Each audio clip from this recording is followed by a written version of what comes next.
It was August 15th, 2019. The sun was shining, the air was warm. Lunchtime, perfect driving conditions.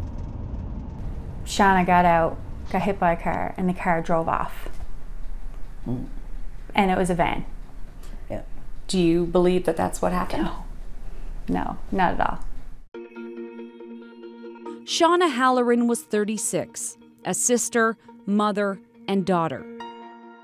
She was my older sister, and so I was the younger annoying sister that tagged along and just always wanted to hang around with her. She was always surrounded by a large group of friends, and if you ask any of them, they would all say how kind and sweet and incredibly funny she was. She suffered from mental illness and a severe addiction, one her family says led her to be around some bad people. It's that addiction that brought her to this isolated road on the day she was critically injured. Shanna in a truck with 2 women and a man. The family says they heard from police what may have happened next. They had been doing drugs and they were coming down, I guess, driving down the road, and Shanna supposedly felt sick. So he pulled over to the side of the road and Shanna got out, and after she got out, for some reason she ran across the road, and that's when she got hit by the car. What they know for sure is that an ambulance did respond. They took Shanna to the Health Sciences Center. Barb Houlihan, Shanna's next of kin, didn't know her daughter was in hospital until an early morning call the next day. Not from hospital staff, she says, but from Shanna's boyfriend. He said that she was run over by a car, so I went over. I didn't know what to expect, and she seemed fine in the bed. Like they let me in to emerge, and the nurse had told me that she had trauma to the belly, but I had no idea really to what extent or what that even meant. But she wasn't fine. Shanna's pelvis was crushed. She had internal bleeding. Barb Houlihan says no one told her how bad it was, so she thought she had time to get the answer to a very important question. Who did it? The police didn't get the answer either because they never showed up to ask. And when Stacy Halleran called to ask if there was a report, she says she didn't get the answer she expected. He said, well, I think you should ask your drug addict sister what happened.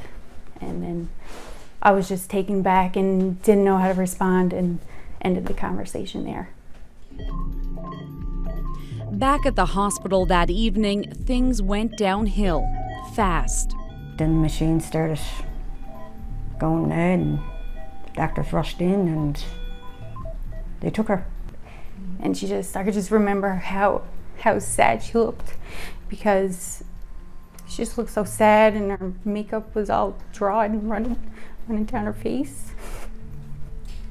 So you weren't able to talk to her? Shanna Halleran survived the surgery but died the next day. Those 2 days are filled with what-ifs.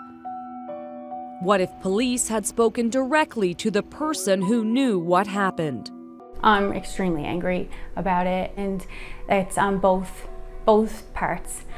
The people who are involved and then the police. Like, it just feels completely ignored and pushed aside.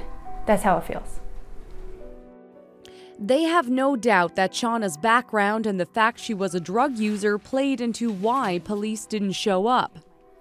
You hear it all the time. If there's a hit and run, it's on the news that evening. They're asking people if anybody saw anything to call in, with information. There was no request for information till well after the fact. Yeah. They probably felt they did the right thing. They spoke to people there supposedly, and whatever they received that information, they figured that was good enough, They didn't need to speak to her. I don't know.